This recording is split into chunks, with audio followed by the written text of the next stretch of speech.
patron of Stop the War, former MP for Kensington, currently Labour councillor and a long-standing peace campaigner, very worried about Israel-Iran relations and what is going on in Tigray, which sounds like a horrific humanitarian crisis. We're going through a worldwide crisis and need to put forward ways to transform the world and put people, our health, and our planet first. Part of that is putting anti-war politics on the agenda and learning the lessons of our previous wars, such as those in Iraq and Libya 10 years ago. Part of our agenda must also be changing the way the world is ordered, standing up to leaders who promote the policies of war. The Labour movement, if nothing else, must stand for working for peaceful solutions, global justice, and international solidarity.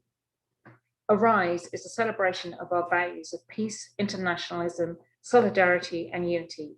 And we're delighted to have this discussion as part of it today, with the participation of Stop the War Coalition and other peace campaigners, including Jeremy Corbyn, who was one of only 15 MPs who opposed the war in Libya in Parliament. Due to a very high level of interest, and thank you so much for giving us your afternoon, as well as the Zoom webinar, we're streaming live direct from the Arise YouTube page and across various Facebook pages. As the event continues, please post questions in the comments below the stream on there and in the Q&A section on Zoom. We'll put some of them to our panel, and sorry if we don't get to yours, because there are hundreds of people have pledged to tune in today, so we'll do our best on that.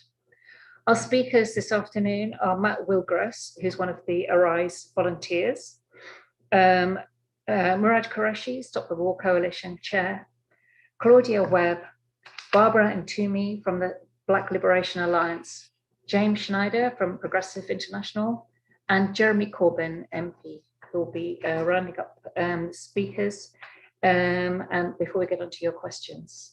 So thank you very much. And I'll be handing over now to Matt Wilgross, and our speakers will be talking for about five or 7 minutes, I think.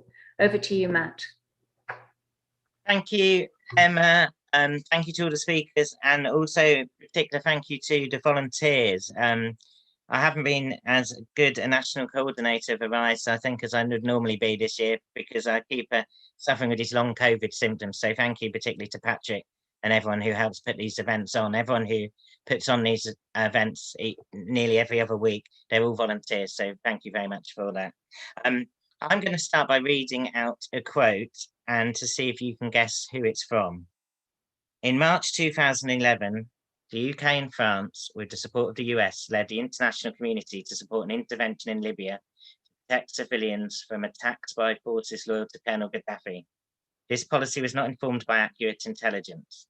By the summer of 2011, the limited intervention to protect civilians had drifted into an opportunist policy of regime change. That policy was not underpinned by a strategy to support and shape post-Gaddafi Libya. The result was political and economic collapse, inter-militia and inter-tribal warfare, humanitarian and migrant crises, widespread human rights violations, the spread of weapons, and the growth of ISIL in North Africa. Through his decision-making in the National Security Council, then Prime Minister David Cameron was ultimately responsible for the failure to develop a coherent Libya strategy. What might surprise you is that these are not the words of an anti-war campaign or an organisation, but the words of an official report of the Foreign Affairs Select Committee of the House of Commons in 2016, entitled Libya, Examination of Intervention and Collapse. Despite these words from a cross-party parliamentary committee, this meeting today is important not so the left can say, I told you so, when Jeremy John McDonnell and sadly only 13 others voted against the bombing, but because the war in Libya is being cited at the moment as a positive example of liberal interventionism. There is a continuing bid from parts of the political establishment here and in the US to rehabilitate liberal interventionism after they were so discredited by the murderous 2003 war on Iraq. This is part of a vital discussion which is also taking place right now in the Labour Party and broader Labour movement on what our international outlook and foreign policy should be. In this discourse, which is essentially about rehabilitating wars, interventions, and ultimately imperialism, it is often argued that the war in Libya was so different to the 2003 war in Iraq. But in fact, I think there are many similarities, which is central to understanding why both those wars brought disaster in their wake and why we were right to oppose them. This, of course, was also what was argued at the time of the war in Libya 10 years ago. As the writer Vijay Prashad puts it, cynics in Washington, Paris, and London used Libya as a way to wash off the stain of Bush's Iraqi adventure. One obvious common factor is that despite protestations from those pursuing the wars at the time, both the wars in Iraq and Libya were for regime change. A second clear common factor is that the issue of control of oil and resources was the central motivation behind both wars. On the day Tripoli fell, the New York Times headline of "Scramble for access to Libya's oil wealth begins" said it all. Libya's oil reserves, it should be remembered, were prized both for their quantity, the largest reserves in Africa, and quality, in terms of their proximity to Europe and being easy oil to process. And it was also true with both Iraq and Libya that, as always, attempts to get oil and profits flowing for multinationals came before reconstruction of essential infrastructure and services for the populations. In 2012, it was even widely reported that some NATO powers and related companies were not even paying for oil they were then receiving from Libya. Thirdly, and linked to both of the above, was the geopolitical interest of the countries pursuing both these wars paramount in both, including in terms of issues of influence and control beyond the borders of the countries themselves affected. US and UK bids to control the Middle East, of course, are nothing new, and there has been a new scramble for Africa too in recent decades, which other speakers may touch upon. And of course, as Seamus Milne argued at the time, the Libyan intervention was also about poisoning the Arab Spring, which was taking place in Egypt, Tunisia, Bahrain, and elsewhere at that time. In terms of the Libya bombing, France also had a clear interest in the sidelining of the African Union's peace proposals and a reassertion of French imperial strength in North Africa. Also, looking back at it now, the brushing aside of the African Union's efforts at the time must be seen as a continuation of colonial mindsets, where the old imperial nations still know best, despite all the evidence to the contrary. And finally, and importantly, the way both wars were carried out did lead to great damage to the country's populations and large numbers of civilian deaths, something which is often overlooked in analysis of the war in Libya. To give one example, a December 2011 report in the New York Times said, the 7-month air campaign has come with an unrecognised toll, scores of civilian casualties, which the NATO alliance has long refused to acknowledge or to investigate. Libya, it should be remembered, like Iraq, saw massive shock and awe aerial bombardments, with over 20,000 sorties in all, where bombing routinely targeted major cities and infrastructure. Civilians were bound to be killed and injured in large numbers. This was reflected in a further report in 2012 from the Arab Organization for Human Rights, the Palestinian Center for Human Rights, and the International Legal Assistance Consortium, which said NATO was failing to investigate its own killings of civilians and whether these constituted war crimes. Human Rights Watch said hundreds were killed in a bombardment of Sirte and condemned NATO for not investigating deaths from its airstrikes. Amnesty International warned of NATO turning a blind eye to African migrants and Black Libyans being subjected to a relentless racist campaign of detentions, lynchings, and atrocities. Also, both wars were, of course, deeply unpopular here in Britain, but the government of the day went ahead with them anyway, under Tony Blair and David Cameron. Finally, in the words of Seamus Milne again, one of the few media voices against the bombing of Libya at the time, the interventions both brutally hammered home that foreign intervention doesn't only strangle national freedom and self-determination, it doesn't protect lives either. We mustn't today let the crimes of these wars for oil and regime change to be forgotten. We must mobilise against future interventions and wars. To conclude, ignoring its imperial history licensed the West to repeat it. Our job is to learn the lessons and advocate a socialist anti-war internationalism based on values of peace, self-determination, and justice. Thank you. Thank you very much, Matt. And that quote from was it the Defence Select Committee reminds us that the peace movement isn't only the preserve of the left, and we had to leave the door open for other people repelled by war promoted for corporate financial gain. Thank you very much. So handing over now to Murad Qureshi, who's currently chair of Stop the War Coalition. Thank you, Murad.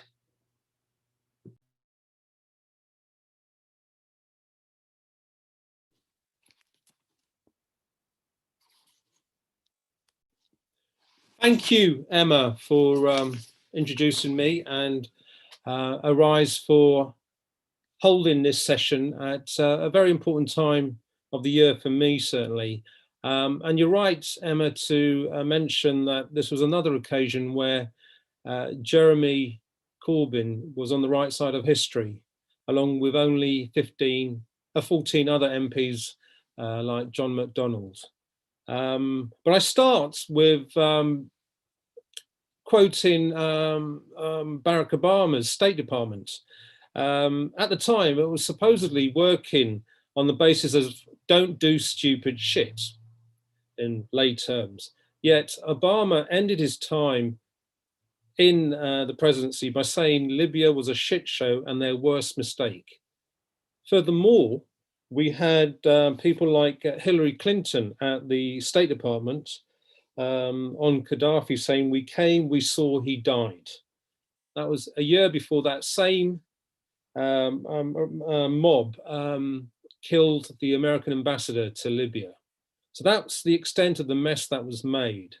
And like Matt, I will be quoting the House of Commons Foreign Affairs Committee report that he mentioned, because we had luminaries like Mike Gates, Ian Murray and Anne Coad, who had voted for the Libyan war, at least, well, seeing the folly of that vote certainly in what they've signed off.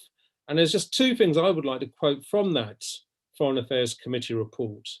The first quote I want to make, and it states quite clearly, the UK's intervention in Libya was reactive and did not compromise action in pursuit of a strategic objective.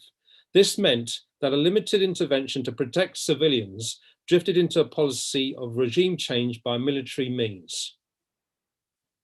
As Matt suggested, the UN motion did permit airstrikes, but both Cameron and Sarkozy in France took it much further than that and saw that as an opportunity of regime change and ultimately clearly grabbing the oil resources of Libya. There's another quote that I think we should also look at from the House of Commons Foreign Affairs Committee, which said the possibility that military extremist groups would attempt to benefit from the rebellion should not have been the preserve of hindsight.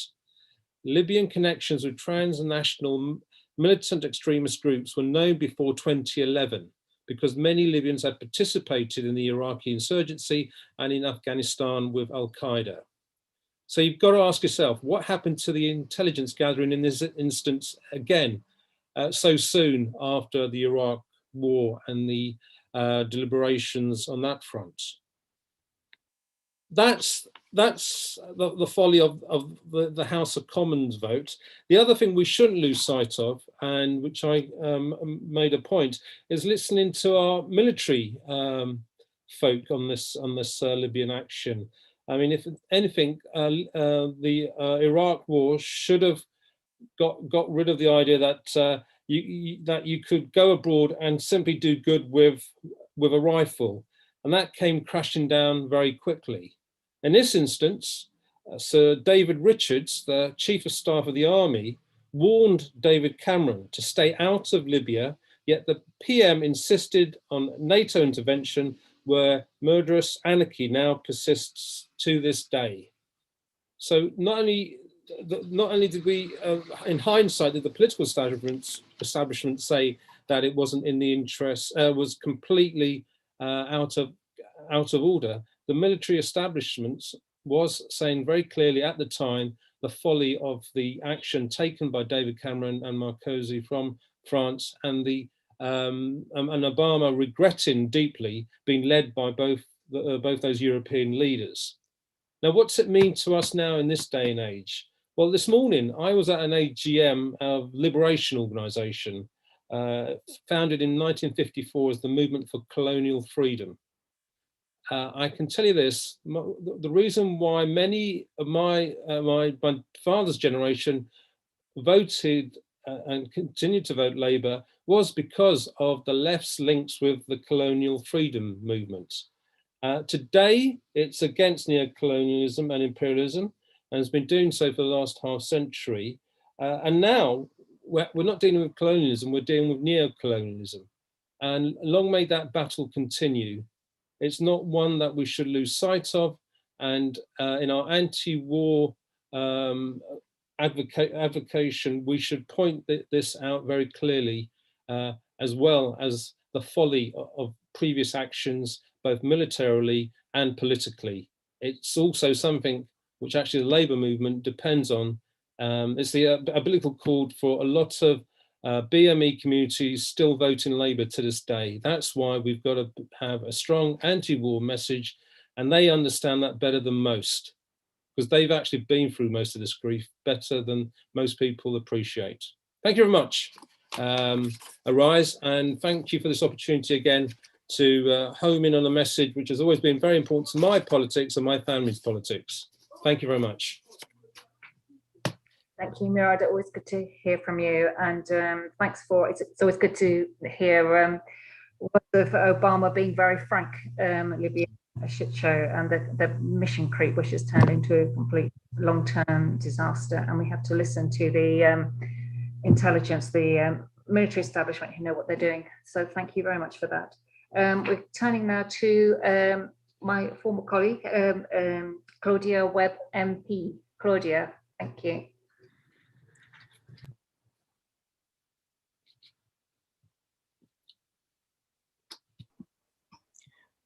Okay, just unmute myself. I just say thank you very much, and thanks to Arise for organising this important meeting and for giving us an opportunity to talk about what the Labour movement international outlook in these significant times, and to address the key issues and priorities facing us in terms of war and global justice, facing us all in terms of war and global justice campaigners. It's a pleasure actually to join you all today alongside some inspiring speakers. It is especially great to join so many inspiring women in International Women's Month on this panel. Yet it's also a tragedy. It's also a tragedy that women disproportionately suffer during and after wars, and it's conservatively estimated that 70% of those killed in today's conflicts are civilians, many of whom are women and children. A United Nations study found that wars magnify existing gendered inequalities, and that as social networks break down, women and girls are indeed more vulnerable to sexual violence and exploitation. This is the cost of Britain's complicity in conflicts across the world. It's also a delight, of course, to be speaking alongside my longtime friend and colleague, Jeremy Corbyn, amongst others.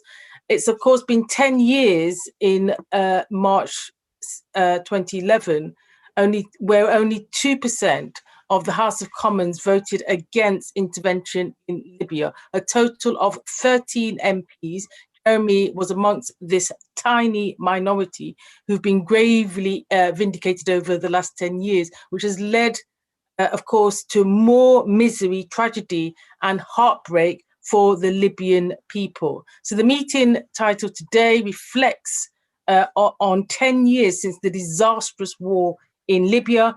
We know actually from the WikiLeaks cables that the motive for invading Libya was not the hollow humanitarian rhetoric heard in the House of Commons, rather neo-colonial desire to install a regime that better served the strategic interests of Western countries, as well as the extraction of oil and gas from North Africa.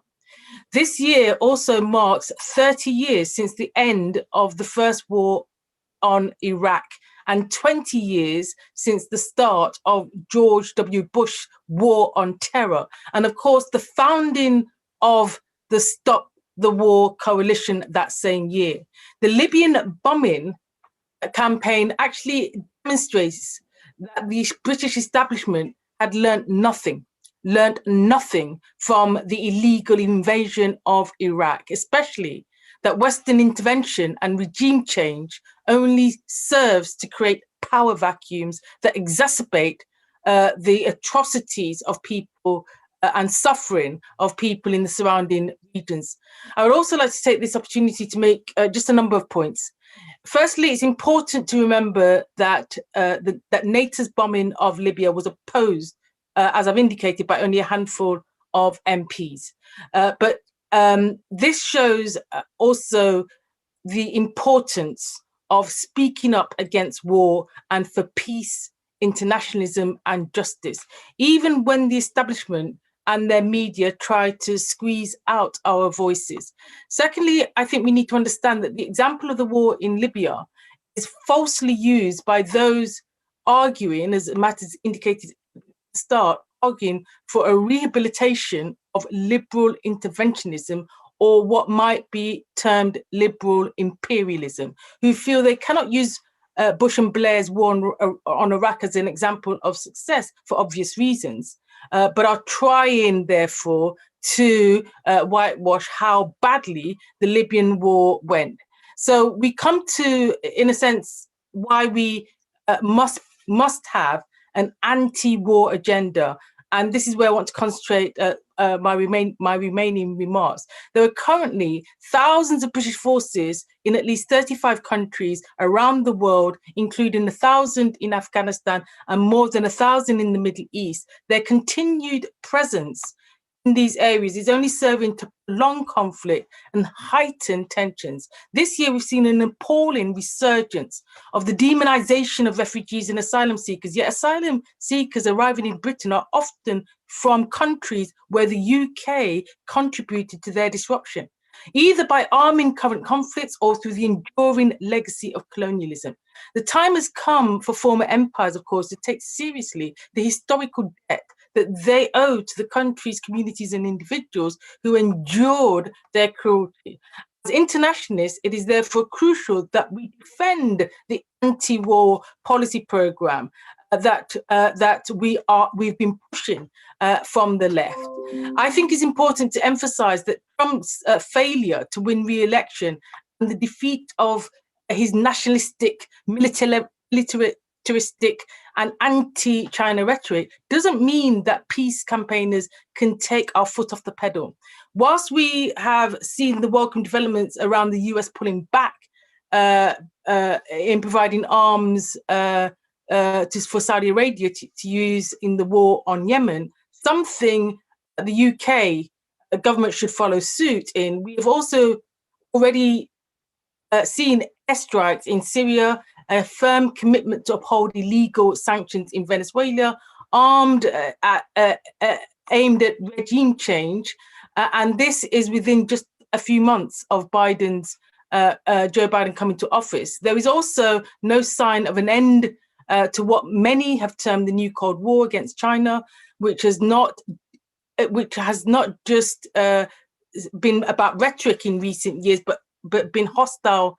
We've seen hostile policies too, including in terms of putting up US military bases and alliances. Opposing this new Cold War on China, let me be clear, is not about agreeing with or not criticizing the Chinese government. It's about opposing a new global arms race and about a dangerous confrontation which would have damaging impacts on the whole of humanity. Boris Johnson's UK government followed the dangerous and reactionary stance of the US Trump administration around the globe in terms of what they've called foreign policy. And this is what we need to change. We need a progressive and independent foreign policy, and that must be the position of our movement as we move forward. So just to take a policy in terms of Latin America as an example, then the Tories have been absolutely complicit in Trump's aggression towards Venezuela and other countries. Not only did they join him in backing the military-led coup in Bolivia in 2019, but the Bank of England has even refused Venezuela access to its own gold under pressure from the US and its ever tighter economic sanctions on Venezuela that now accompany the US illegal blockade of Cuba. We should say no to sanctions aimed at forcing illegal regime change. US-led illegal regime change has been a disaster in Iraq and Libya, and there is no reason to believe it would be any better in Venezuela or Cuba. We must also demand an end to the UK's cosy ties with the far-right Bolsonaro regime in Brazil, which has overseen millions of deaths on the coronavirus crisis over the last year and is facing mounting resistance on the streets from a growing Black Lives Matter movement, to demands for his impeachment across society, to the return of Lula to the political campaigning scene. And we must also campaign on the UK backing the Saudi war on the people of Yemen. The Tories are continuing arms sales to the murderous and repressive Saudi regime, and the suffering of the people of Yemen has reached such a degree, many are now calling it is the worst humanitarian crisis, disaster in the world today. This brings me to my final point, and that is this time, at this time of a global pandemic, it's time that we come together to say loudly, the time has come for our government to stop spending so much money on weapons and of war and destruction, including nuclear weapons, and instead spend it on keeping us secure by tackling the pandemic, tackling the climate change and other crises we face. From this pandemic to the existential threat of climate change, the global community is facing increasingly common enemies that cannot be solved by warmongering and belligerence. All of us on the left must therefore use our voice to ensure that we are a force for peace and justice across the globe. A better world is possible. Let's make it happen. Solidarity.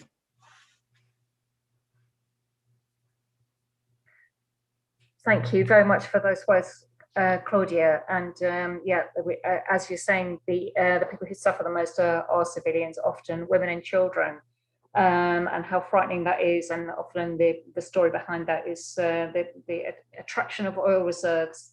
And we make the refugees, we make create the situations that make refugees, and we have to take responsibility for them. So thank you very much for that. I just want to say we have on this platform, we have about 1,000 people have tuned in, which is amazing, and a lot of thousands more are watching this on social media. So just to say hello from Aberystwyth, Boston, Cambridge, Cotswolds, Croydon North, Erith, Glasgow, Hastings, Hebden Bridge, beautiful place, Lambeth, Southport, Watford, Western Isles, and Wolverhampton. And you're all very, very welcome, including all your other brothers and sisters. Thank you.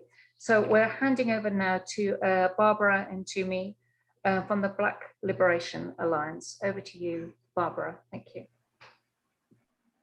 Thank you very much, Emma.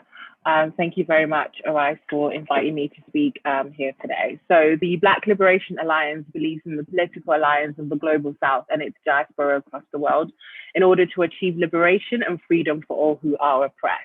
The attacks facing our communities range from the impact of COVID, namely access to vaccines as we continue to see a vaccine apartheid grow, racism in all its manifestations, and imperialism. 10 years on from the war in Libya, the intervention of the West has been an unmitigated disaster. I will also be quoting from the Parliamentary Foreign Affairs report that talks about the situation in Libya and the fact that this committee is actually chaired and made up of mainly conservative MPs. And in this report, it cites that the former Prime Minister David Cameron has ultimately responsible for the failure to develop a coherent Libya strategy.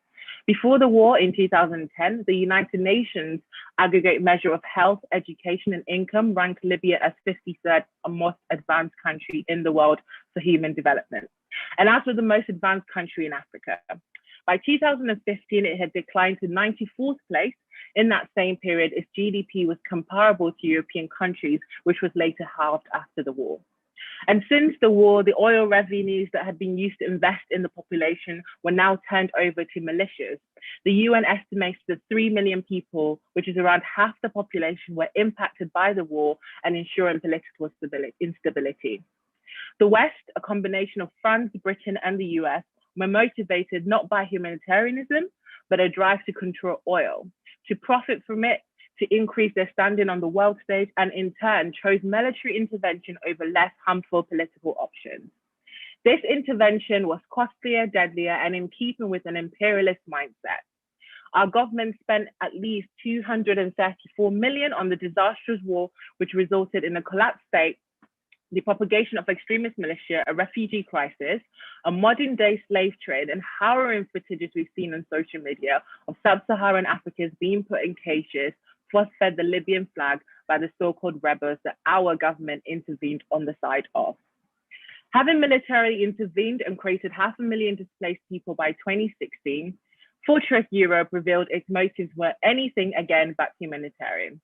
Italy cancelled its search and rescue program in the Mediterranean Sea, and the death rate of refugees drowning off its coast increased by 30 times. This is why we need to ensure that our message is clear. We are in opposition to war and we welcome refugees.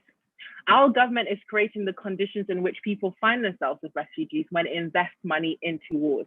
And this is why I will urge you all to join the online event marking UN Anti-Racism Day on the 20th of March, called by Stand Up to Racism.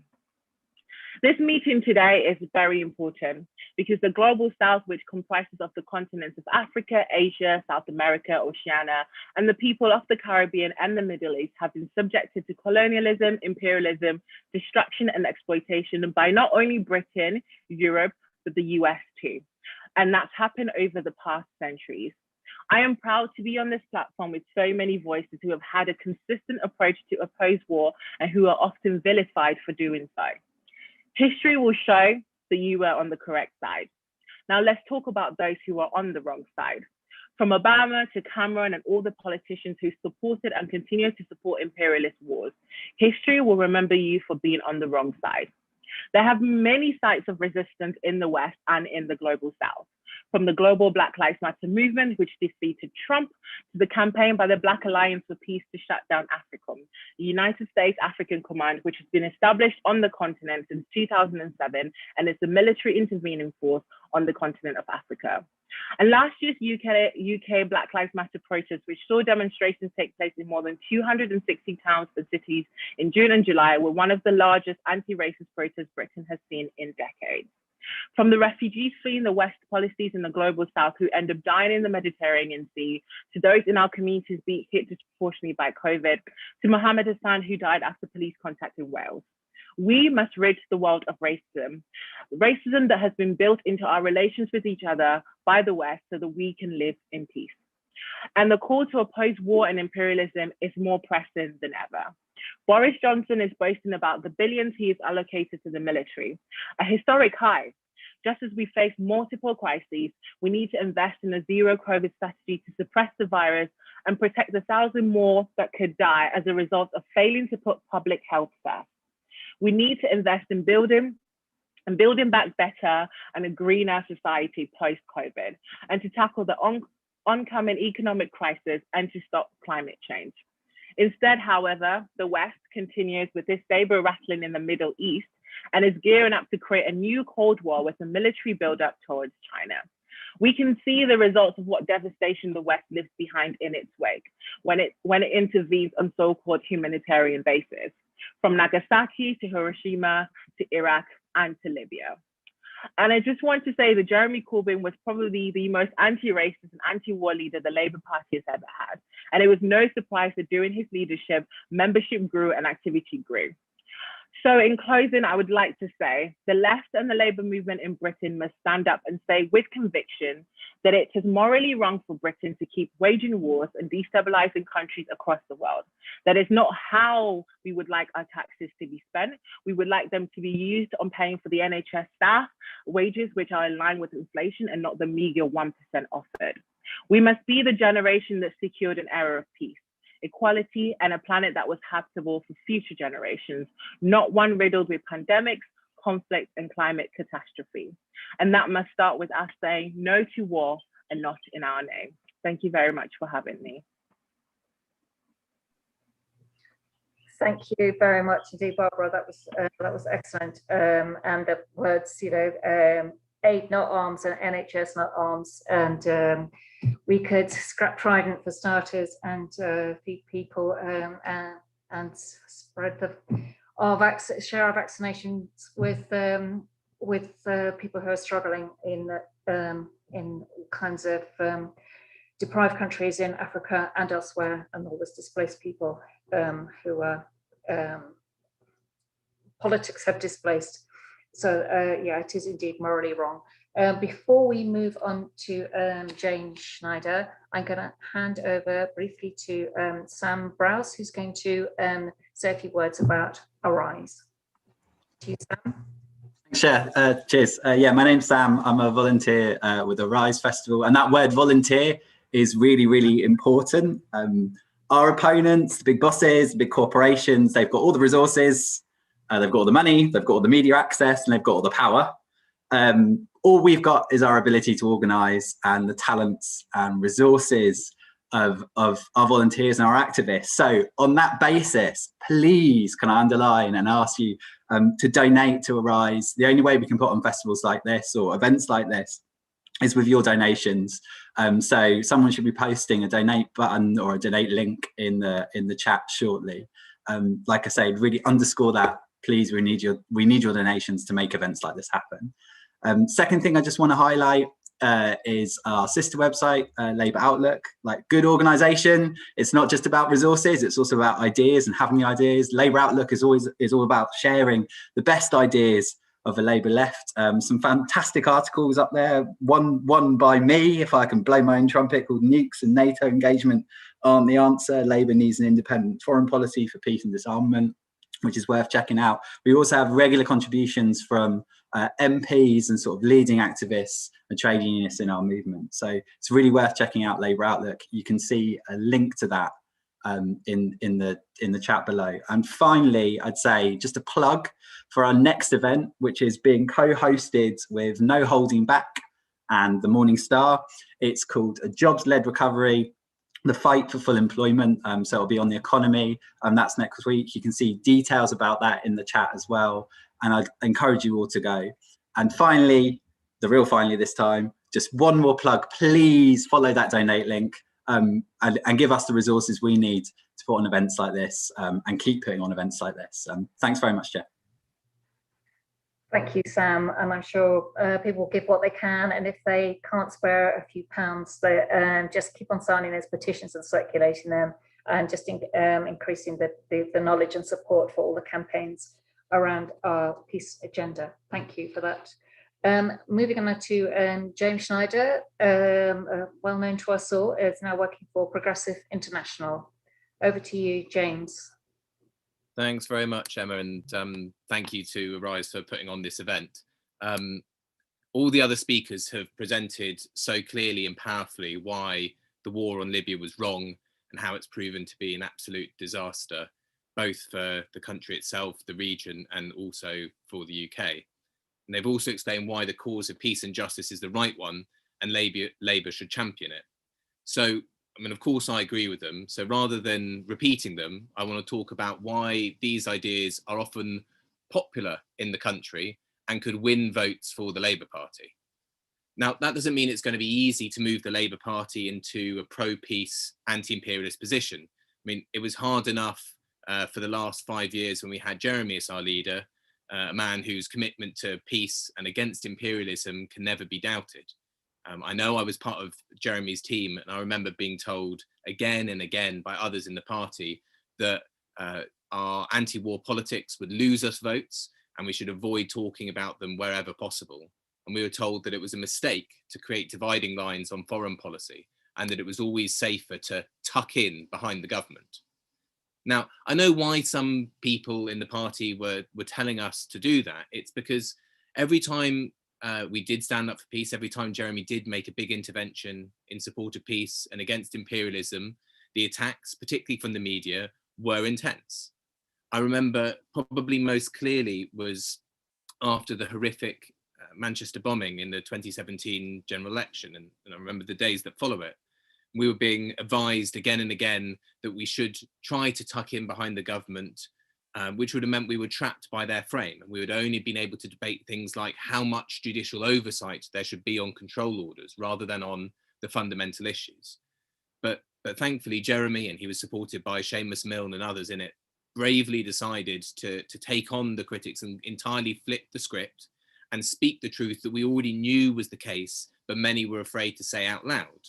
British foreign policy and British wars have fueled terrorism, making us less safe here at home.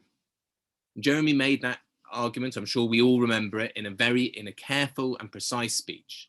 And it was met with absolute howls of outrage by most of the media and much of the political class. But of course it was right. And it wasn't just the right argument to make because it was intellectually correct, analytically correct, morally right, but also the public agreed with it. YouGov did an instant snap poll and found that 53% of the public thought that, quote, wars the UK has supported or fought are responsible, at least in part, for terror attacks against the UK. Only 24% disagreed. Because war, violence and aggression aren't naturally popular. In fact, common sense is that violence begets more violence. That's why support for peace causes remains high, despite, generally speaking, being shut out of much of the public discourse. Take weapons of mass destruction, for example. Despite both major parties supporting the UK having nuclear weapons that could destroy the entire world, and the media subjecting the country to this bizarre spectacle of goading politicians into saying that they would push the button and kill millions of innocent people, if not destroy the entire planet in one act. But even with all of that position, even with the position against nuclear weapons not getting into the mainstream that often, a poll by Survation for CND carried out just earlier this year found that 77% of the public would support a global ban on nuclear weapons. But Labour shouldn't just support peace and oppose war and imperialism because it's popular. It's part of the Labour Party's role to make it popular. Because as we've seen with war after war, often at the beginning, when they're first being propagated, the public is deluged with the pro-war propaganda coming from the state. And then over time, when the reality of war becomes clear, then they oppose them. That's what happened in the Iraq War. The Iraq War had a decent amount of support in the country. Both major parties were supporting the war. And then, of course, as the reality and the horror and the deaths and the misery became clear, it was opposed. You saw the same thing that happened in Libya 10 years ago. We heard again and again, it was only 15 MPs that voted against it. Both major parties supported the war. The media supported the war. And so at the time, 49% of the public said that they supported it. But just by 2015, that had already fallen to 30%. So part of Labour's job is to use its access to the media to shape and influence the national debate and to cut through the propaganda that is churned out on behalf of war and empire. And so it's up to all of us here who've all taken the time today to tune in, to watch, to think, to engage with each other. It's up to all of us to pressure the Labour Party to be that voice of peace and international justice in the public arena. And we really can, because the Labour Party is made up of people who don't like war, who do like peace, who support international justice. Most trade unions don't support war. The vast majority of Labour members support peace. Take the issue of nuclear disarmament, for example. A poll of Labour members from February 2020 found that 65% support nuclear disarmament and only 15% want to keep nuclear weapons. So we know what we have to do. We all here together with everybody else that we can find, we have to organise and organise and organise to make the case for peace and justice everywhere that we can, join campaigns and get stuck in. Thank you very much. Thank you very much for that, James. And I think the message is don't be shy about your antipathy for war, because we've probably got more friends out there than we imagine. There's more support than we think, and we shouldn't be ashamed about it. Some people keep it quiet. It's not some dirty little secret. Just to push the campaign that I'm leading at the moment on nuclear bound communities, I'm leading in London, that it's a grassroots campaign, and you can sign up on the CND website. It's a pledge, and we're trying to, the more communities can get there, sign this nuclear ban pledge, the more likely we are to get politicians to actually listen and realise that they are out of step with the wider public. So thank you very much for that, James. Now, our final speaker is my old boss. Absolutely delighted to be able to introduce him. Over to you, Jeremy. Emma, thank you very much, and it's wonderful to see you on the call as well. And it's always been brilliant working alongside you when you were in Parliament and in all your other great campaigning on Grenfell and so many other issues. Yours is a voice that's well respected and one that needs to be heard in many, many places. And it's a real pleasure to be on this call. And I thank Matt and everybody else that's organised this festival, because it really is important to have these discussions about international policy and where it goes to. When I got the invitation to speak on this, it was in recognition of the time we had the vote on Libya, and that I was one of a small number of MPs that voted against that bombing. Indeed, I've been involved in quite a lot of parliamentary debates about the necessity or otherwise of getting involved in bombing of particular countries. Afghanistan, Iraq, Libya, and so on. And sadly, there's quite a long list attached to this. I'm thinking of when the Afghanistan bombing started in 2001. That was the time that we founded the Stop the War Coalition. We did so because we wanted to create a space and an organization that could effectively mobilize people and oppose war. And whilst we did not succeed in stopping the bombing of Afghanistan or Iraq, we did mobilize and help to educate a whole generation of people who are forever skeptics of the purposes of those wars. A couple of days ago, I had a very long meeting with a group of Afghan refugees in this country, come here recently. Why? Because of the chaos in their country, because of the continued occupation, and because of the failure to bring about a long-term ceasefire between the Afghan government and the Taliban. The same applies with Iraq. The bombing, the killing, the maiming, the destruction, and again, the flows of refugees. And then we move on to Libya. And I just remember the build-up to Libya, a whole crescendo of media stuff about how the only way of dealing with Libya was to start bombing, that would sort it out. Assumptions that the only solution was to send in very expensive Western planes in order to bomb Libya. Slight difference was that it was not accompanied by an invasion and by troops going in. And the chaos that Libya has endured ever since is still there. So voting against these wars in Parliament does not make one popular within many elements of the Parliamentary Labour Party, no elements whatsoever of the British establishment. And the arguments are often quite hard to put when you're in a sort of baying bear pit of people that can't wait to get involved in a war. As Dennis Skinner once put it, it's very easy sitting on the green benches in Parliament to vote for somebody else's children to go and die in a war. Well, that's the reality of it.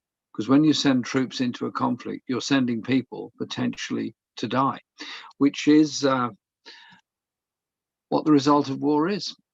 So the result of war, of course, the death of troops, much more civilians die as a result of it, and tens of thousands more become refugees either within their own country or outside the borders. So yesterday I was at a conference call most of the day with the Council of Europe on refugees and migration. What are we talking about? Refugee camps in Turkey, refugee camps in Greece, refugee camps in Jordan, refugee camps in Libya, refugee camps in Lebanon, all around, and what is to be done about it, because refugees want also to get into Europe, where they're faced with racism and abuse merely for trying to do so. So I do think it's important that we challenge the concept that a war can solve all these problems. And the predictions that were made about Iraq and the lies that were told about Iraq have all proven to be absolutely the case that we warned of at the time. So I just think we need to consider very, very carefully how we, as a people, as organizations, as a labour movement, approach our foreign policy for the future. Because as James pointed out, people actually do have quite a good understanding of what's going on. Because when the horror, and it was a disgusting, disgraceful horror of the Manchester bomb took place during the 2017 election, I spoke with the Prime Minister that night, and we agreed we would stop campaigning out of recognition for those that had died in Manchester. And I went to Manchester straight away and stood in front of the town hall in commemoration of all those that had died, but also in solidarity with people of all communities. And it was a very powerful and very moving moment. And then the question came of the response we're going to make. And James, Seamus and myself, a very small number of people, discussed the speech that I would make in London at the Mechanics Institute. Pretty well everybody, beyond a very small group nearest to me, advised very, very strongly against making that speech. As James said, the general trend is to tuck in behind the government on foreign policy and don't divide people on it. But I wanted to make that speech because I thought people need to know that if we're in government, it's going to be completely different. There's going to be a very different approach. So we made, as James kindly said, a carefully worded, carefully presented speech. And the abuse that I received in the couple of hours after it was made was predictable. I think the Daily Mail probably rushed out a special edition within minutes of the speech, and the Express and so on. But when the opinion poll was done 2 hours later, it was very, very different. Very, very different, because people recognized if you go around getting involved in illegal wars, there is a price to pay. That is never to condone terrorism, never to condone those horrible, irrational, barbaric attacks that take place. Indeed, there was a man killed in my constituency straight after the 2017 election by a far-right extremist, almost outside my house. And so there can never be any space or condoning of that, but you have to look at the whole broad sweep of history. Now, on Tuesday, the government is going to publish its security review. There's been a security review undertaken by a group of select committees in Parliament, the Foreign Affairs Committee and Defence Committee mainly, and we would have undertaken a review had we gone into government immediately of what security really is. Now, we understand from media reports last night that on top of increasing defence expenditure to 2% of GDP in the last Parliament, is apparently going to be maintained at that level or even increased further, and that the government is now proposing to buy even more very powerful nuclear warheads from the United States to have in preparation for future use, and remove the cap of 180 warheads and put it much higher than that in the future. These warheads are actually very, very expensive, obviously lethal in any way. And you have to ask yourself, in what circumstances would any prime minister actually order a nuclear attack or a nuclear assault?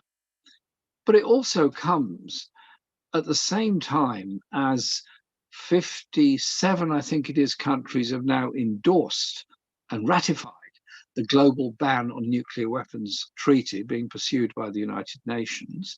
And it comes just ahead of the delayed Nuclear Non-Proliferation Treaty Review Conference, which is to be held in New York this year, and the Global Ban Treaty Conference is going to be held in Vienna in November of this year. And so why is this country putting itself at odds with 80 countries have signed in support of a nuclear ban, almost a majority of the countries in the world? And why is it proposing to increase our defense expenditure at the very time that the corona crisis has obviously cost a great deal of money, obviously exposed to health inequalities, poverty and injustices around the world, and at the same time cut overseas aid expenditure and do nothing towards writing off the horrendous debt levels that exist on southern countries who are unable to develop because of the levels of debt they're paying to banks, mainly in the first world. And so I think we have to ask ourselves the question, what is real security? What is real insecurity? Insecurity is when you don't have enough to eat, you don't have anywhere secure to live, you don't have a secure education for your children, you don't have a health service you can rely on, and you don't have any great confidence in what the future can bring. There are millions around the world who are in that situation, and sadly, some of those terrible things apply to a very large number of people in this country. Real security is when you know your children are going to be fed, and if they or you get sick, there is a health service to help them out. The real threats to our planet are global poverty, global inequality, part and parcel of the same equation, and the environmental crisis that we all face. COP26 is going to be held in Glasgow later this year. COP26 is important. It could, if it wanted to, agree on net zero by 2030. It is achievable. Had we been in government, that's exactly the direction we would have gone in as rapidly as we possibly could, by creating green, environmentally sustainable jobs, not threatening people that work in industries that are polluting or threaten people that work in industries that currently are focused on arms manufacture, but instead investing in those skills in order to develop the products we need of the future. The sustainable transport systems, the sustainable energy systems, the recycling systems that we need, the green, environmentally friendly and suitable jobs for the future, not just in this country, but all around the world. And so it is about how we approach that campaigning and what we do. But it's also about changing the language and the narrative around refugees, where I started this contribution, because the refugee crisis is now the biggest it's ever been in the world.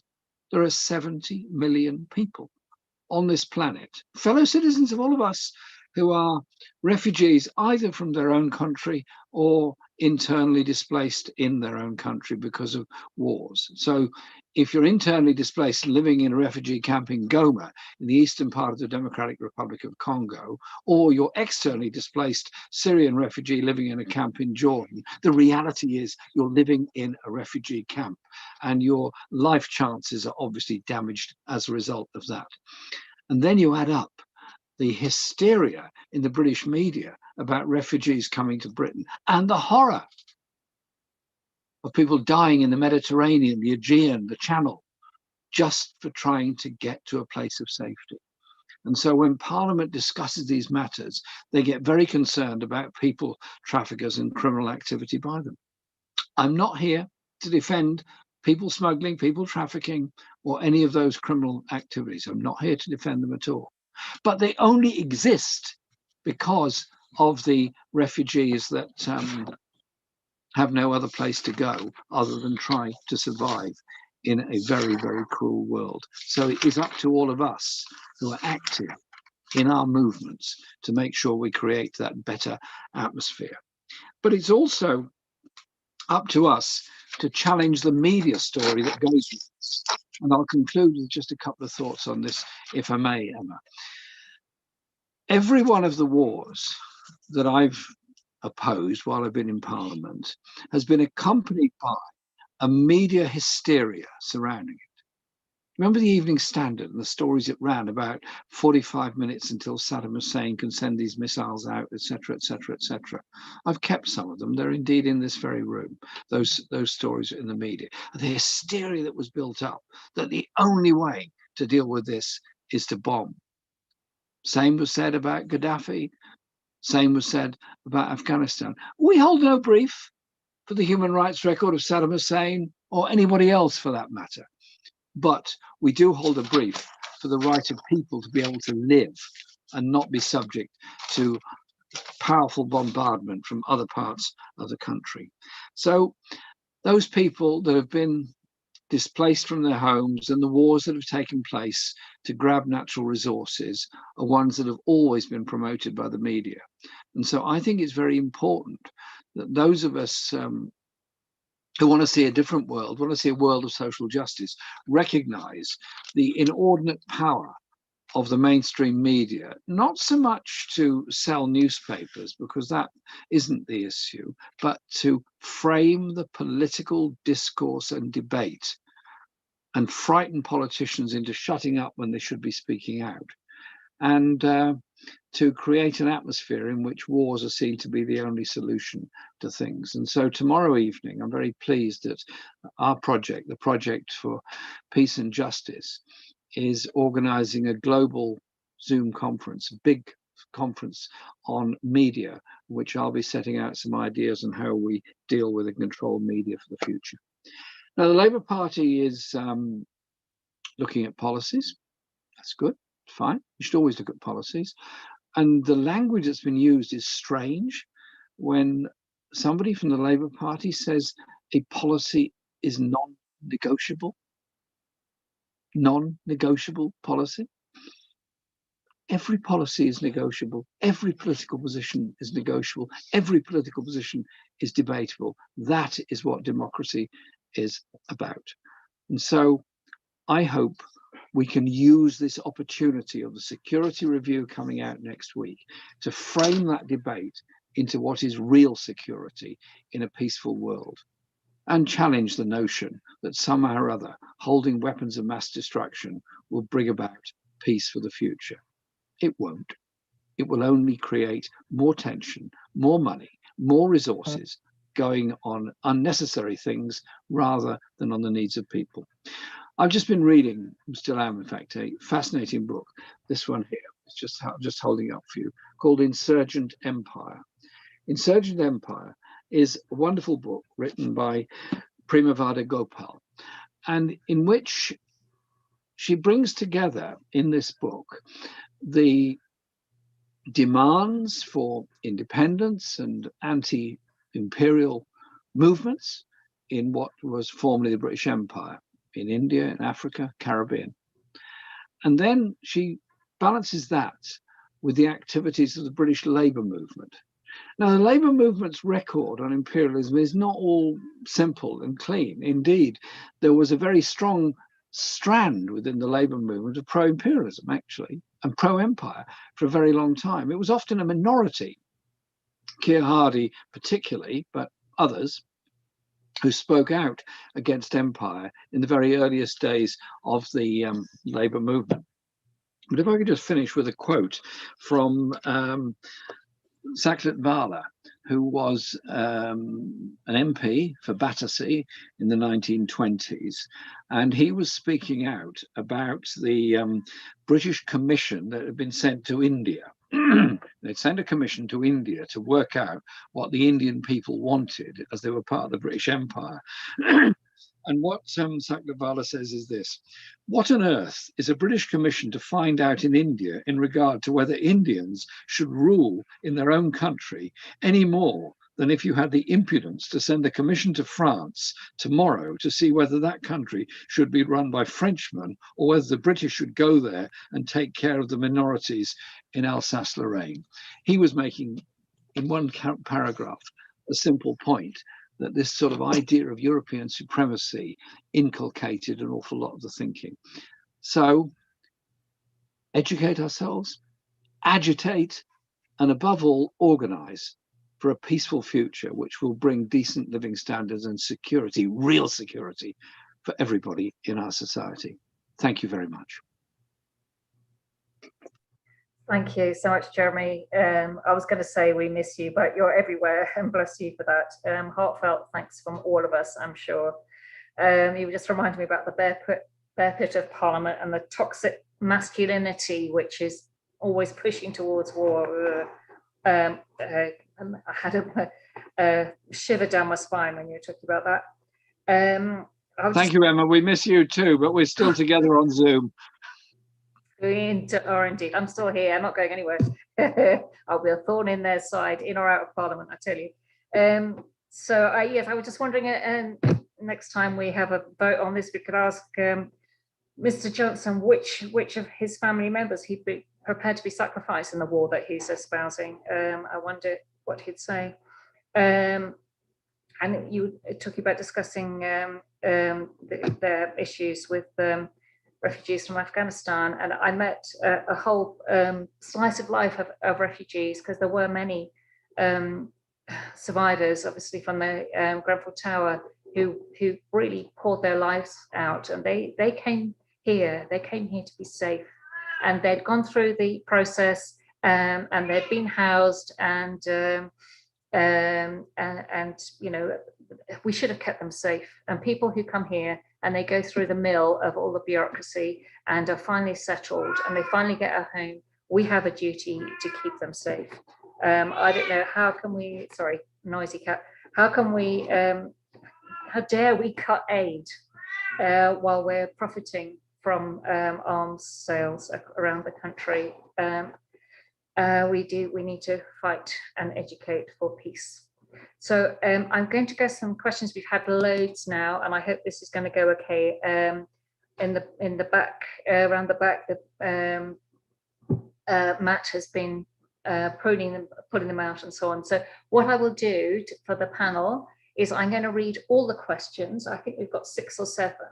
And if you would please just pick 1 or 2 to answer, and just give a succinct an answer as you can in a couple of minutes, otherwise we won't get through them. We'll try to finish at about 20 past, so it's going to be quite tight, because I'm sure people have got vegetables to water or whatever else they're doing this afternoon. So I'm going to read out all the questions and just pick 1 or 2, please, panel. Okay, so the first question is from Sean on Facebook, and he says, Richard Bergen previously proposed a peace pledge for Labour, where the party only supports military action with explicit support of members, unless there's a national emergency or UN backing, to prevent mistakes such as Iraq, and to make the party pro-peace and anti-war. How do people think we can keep such ideas alive? So that's question 1. Question 2 from Ben, who's on Zoom with us here. How can we challenge the misleading claims that a foreign policy based on peace and dialogue is an electoral liability? Clearly not, when all polling evidence suggests strong public support for anti-war stances. So that's question 2.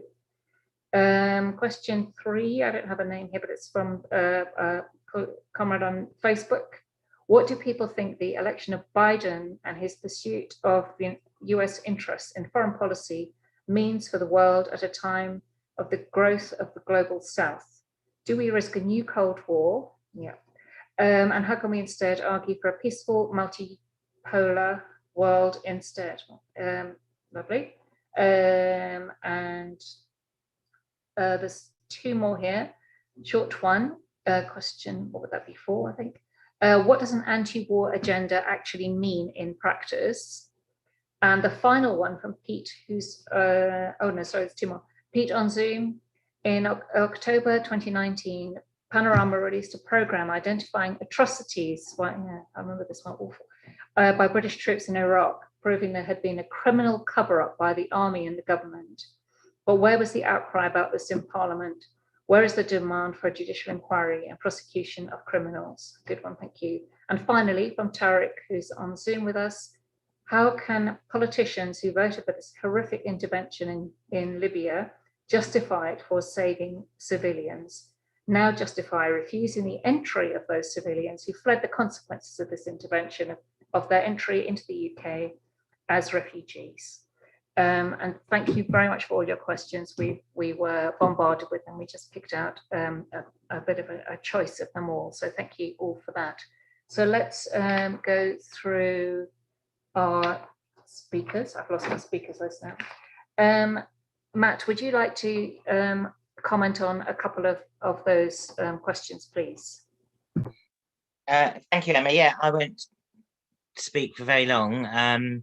On the question, I think it's one of the Facebook questions about Biden. I think that is important. I think, as Claudia said, it's not the case for peace campaigners and for the anti-war agenda that we can now sort of pack our bags and go home. It's going to still be a very busy time. We've already seen an airstrike from the Biden administration in Syria. We've seen the Biden administration recommit to sort of regime change tactics and illegal sanctions on Venezuela. And I think, and as Jeremy and others mentioned, there's a lot of discussion going on in government and movement here about what our orientation should be in the world post Brexit. So I think that's an important question in terms of we need to keep our guard up, and we do need to oppose these moves towards a new Cold War. I think that's something that's very real in the Trump years, was a military build-up, pivot to Asia and pivot to China, as the US sort of ruling circles call it. And I don't think that looks like something that will be reversed. So that's very dangerous. On specific things, just finally in terms of gender, I do think this issue of arms sales to Saudi Arabia and the war in Yemen is a hot issue here. There's been some moves by Biden on that, not enough maybe, but something that we can look to and use as an example, at least in terms of opening the discussion and stop the war. I know we've got a big rally coming up with Jeremy and others on that, but I really do think that's something we need to really up the pressure on at the moment. Thank you very much, Matt. Murad, would you like to, have we still got Murad here? Would you like to? Yeah, I'm still here standing.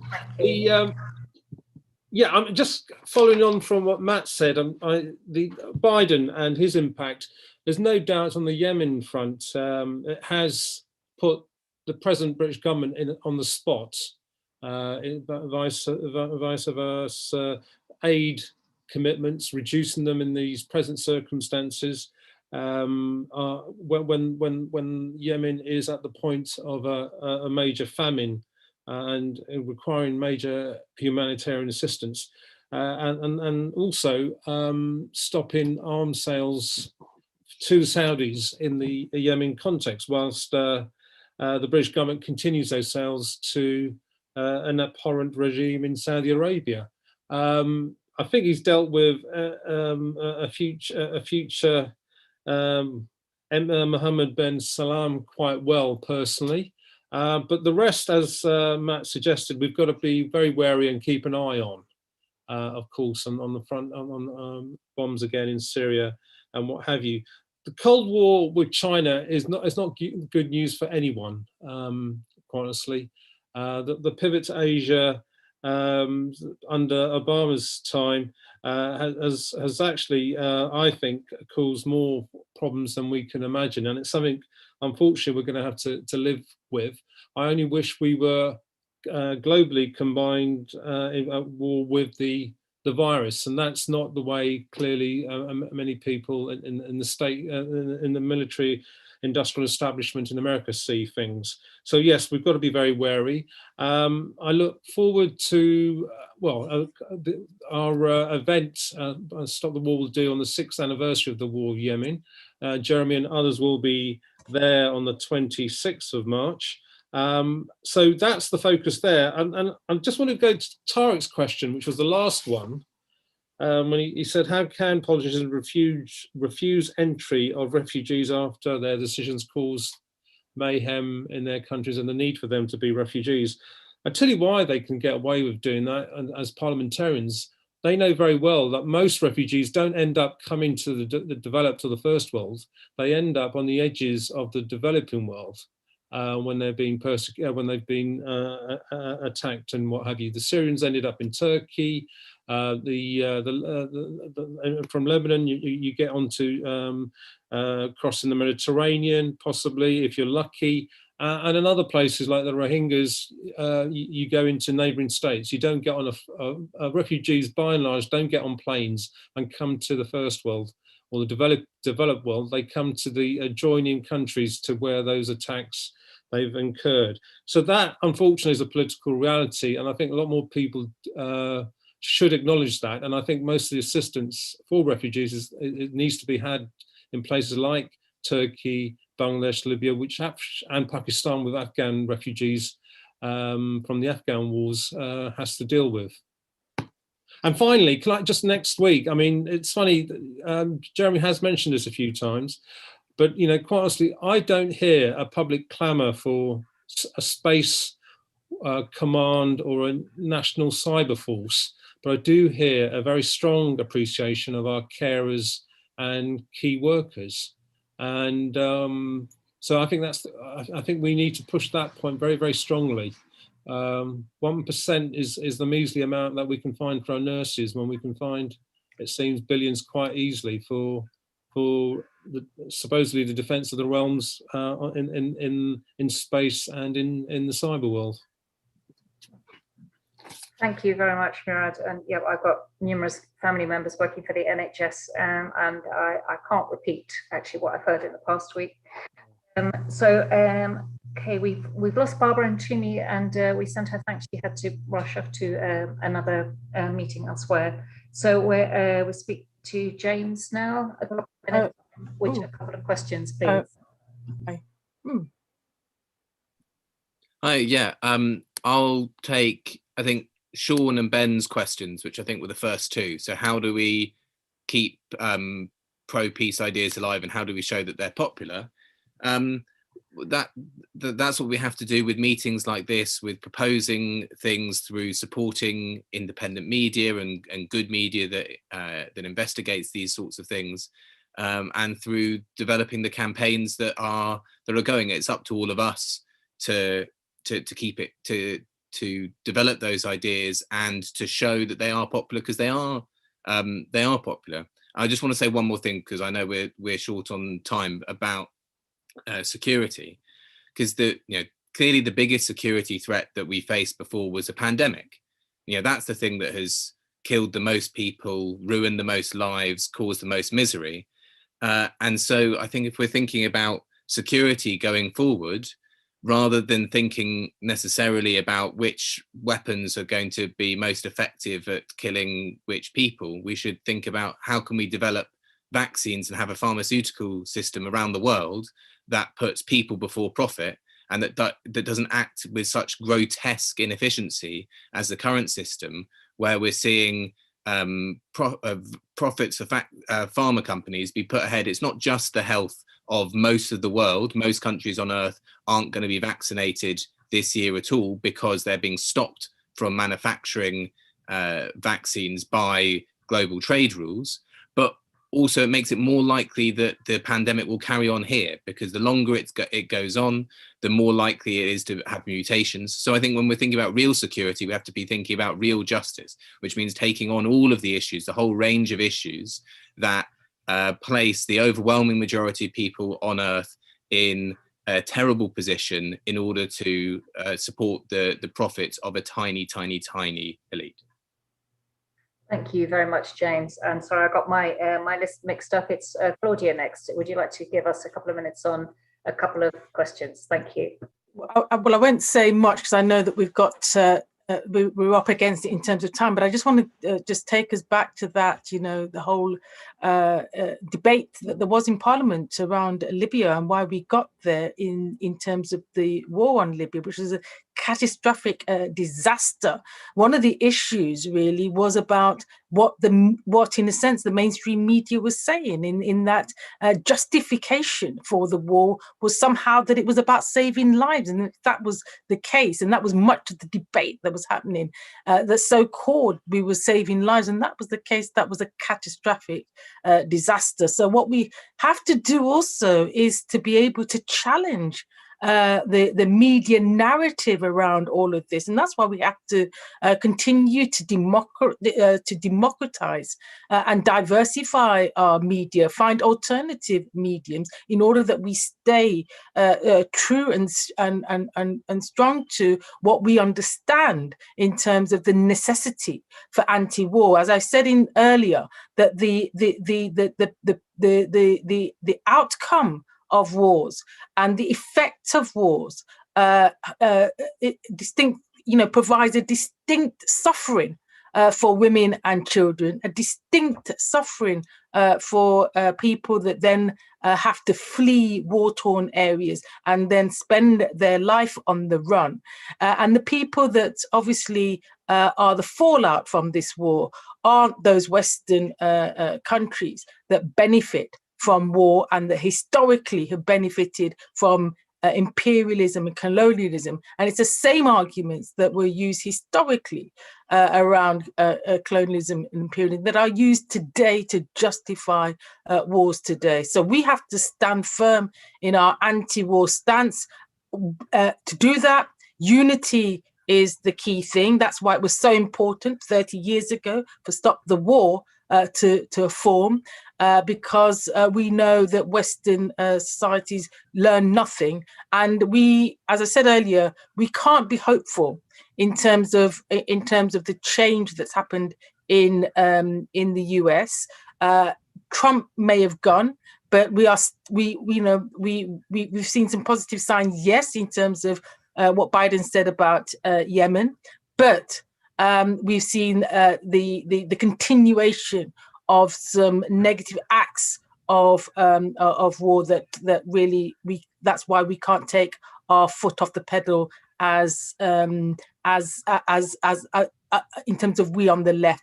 That's why we must stay resolute. We must remain in unity. We must hold fast, and we must continue to unify, not only in the UK, but this is an international challenge. So we must see ourselves in solidarity with those on fighting, these state oppression elsewhere as well, right across the world. That's how we stay unified in our anti-war agenda. Jeremy was on the right side of the right side of history when he, along with a handful of others, opposed the war in Libya. And the war in Libya has shown that Britain, as I said earlier, have learned nothing. We have to show that we here will not tolerate war again. We stay in unity, we stay in solidarity, and we work together. Thank you. Thank you very much, Claudia. That's excellent. Well, I'm going to hand over to Jeremy for the final word in a minute. Before we do that, I'm just going to make a few comments. So thank you all. We've had at least 1,000, and heaven knows what on social media, possibly thousands of people have tuned in this afternoon. So thank you very much for that. Thank you for the questions. If you can donate, please do. If you can't donate, as I said, sign up to all the campaigns. You can sign up for email updates and so on if you can't actually afford it. If you can afford a few pennies here and there, please do. So please contribute to Arise and sign up with all the other groups. Stop the War, CND, Campaign Against the Arms Trade, which has some very good information on where money goes, and you can compare that to where aid goes, and that's quite interesting. Looking at countries where we are benefiting from arms trade, and then we're cutting back on aid, which is appalling. So obviously we must educate, agitate, organise, yes, also support Labour Outlook, that, as we heard earlier, has some excellent articles written by numerous people. The next Arise event is next Saturday at 2 o'clock on the Fight for Full Employment with Larry Elliott, Grace Blakely and others. So do tune in for that. Hopefully it'll be another horrible, cold, windy afternoon, and you won't have anything better to do to then tune in and listen to that. So I'm going to hand over now to Jeremy for to leave us all hopefully on a high if you can, and give us something to do, mobilise us. Last word to you, Jeremy. Thanks, Emma. Why do you always give me the easy jobs? I'll say 4 points in response to the very good questions that have been raised. Firstly, stop the demonisation of refugees. Stop the idea that somehow they're a threat and an enemy. Give them a voice. And therefore, in the project, the PPJ, we are organising a global meeting for refugees to speak their words, their voice, their hopes, their demands for the future. And as Murad pointed out, the vast majority of refugees don't end up in Europe or the United States. They end up in very bad circumstances in neighbouring countries. And in some cases, they get thrown out of countries trying to get to on the way. The Rohingya, for example, those that have managed to get out of Rakhine State in Myanmar have gone to Bangladesh. A few tried to go to Malaysia and got thrown out very, very quickly. So refugee voices are very, very important. And I was at a anti-racist meeting virtually in Hastings the other night, and the most powerful speech came from somebody who had been in the Napier barracks as an asylum seeker in this country, and he explained what life was like for him. Secondly, on the issues of peace and what Richard Bergen said during his deputy leadership campaign, Shami Chakrabarti and myself developed a draft bill, a strategy for a War Powers Act, so that the British Parliament would have to debate a proposal from the British government to take this country into war. And Richard's proposal was that party members should also be involved in that debate. And when I was confronted with the issue of the government wanting to bomb Syria in 2015, I decided to consult party members over a period of 2 or 3 days by email, and a huge response came in, the vast majority saying we should not be involved in the bombing of Syria because it would not bring about the long-lasting peace. It wasn't defending human rights abuses or anything else. It was simply saying there has to be another way of doing it. Murad made the point that the looming Cold War, maybe existing Cold War with China, is very, very serious. I don't actually believe that either the United States or China or any allies of them actually want to go to war with anybody. But they're getting into a cycle where they've got to be seen to be stronger and stronger and stronger. So Britain is now sending an aircraft carrier to patrol up and down the Chinese coast. The US is sending more and more fleets. And yesterday, Biden hosted a very high-profile meeting of India, Japan, Australia, and the USA, basically building up for more and more tension with China. It's not going to do anybody any good. It's going to eat up an awful lot of resources in all of those countries, and of course also in China, to build up for this sort of armed neutrality or armed truce between powers. Surely to goodness there has to be a different and better way of doing things. I have criticisms of Russia. I'm sure pretty well everybody in this call has got criticisms of Russia. But I don't want to go to war with Russia. I want to negotiate. I want a dialogue. I want us to work out basic values of justice and human rights as a way of solving those particular issues. So what do? We challenge the notion that a war is going to solve problems. You instead try to develop that sustainable, democratic, environmentally long-lasting society. The greatest issue facing this planet is the inequality of people, the billions that have been made out of the COVID crisis and the billions that have been taken out of the pockets of the poor during the COVID crisis. And you go forward to COP26 and beyond that with a serious strategy about preserving, defending and enhancing our natural world and the biodiversity that goes with it, and having an environmentally sustainable standard of life where we actually look after everybody. We don't leave everybody to the wolves of the free market economics. Free market economics never brings about social justice. It's not designed to. I think we have a different agenda in our movement. Let's make sure that agenda is the one that's heard. And I want to just say a huge thank you to everyone for being on the call today, for the work you all do day in, day out, in mutual aid societies, in food banks, in supporting people, and above all, in giving people an alternative message of hope over fear. Thank you very much indeed. And thank you, Emma, for chairing this afternoon. Thank you very much, Jeremy. And thanks to all our panelists, everybody watching, Ben and behind the scenes. Let's push for peace. Thank you. Thanks very much.